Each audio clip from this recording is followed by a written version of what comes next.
ஒளி மெதுவா அந்த அறைய நிரப்பும்போது ஒரு பெண் அமைதியா நிற்கிறாள். வெளியில பார்த்தா அழகு, ஆனா அந்த பார்வைக்குள்ள அவள் கடந்து வந்த பாதை ஒளிந்திருக்கு. யாரும் கைத்தட்டாத நாட்கள், யாரும் நம்பாத கனவுகள். அதையெல்லாம் தாண்டி அவள் தனியா நிக்க கத்துக்கிட்டாள்.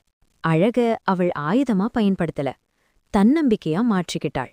இந்த உலகம் கேள்வி கேட்கும்போது அவள் பதில் சொன்னது அவளோட நிமிர்ந்த பார்வை. அவள் வாழ்க்கையே பெர்ஃபெக்ட் இல்ல, ஆனா அவள் முடிவு உறுதியானது. அவள் கவனம் ஈர்க்க வரல, தன்னையே கண்டுபிடிக்க வந்திருக்கிறாள். அழகு ஒரு தோற்றம், ஆனா தைரியம் தான் அடையாளம்.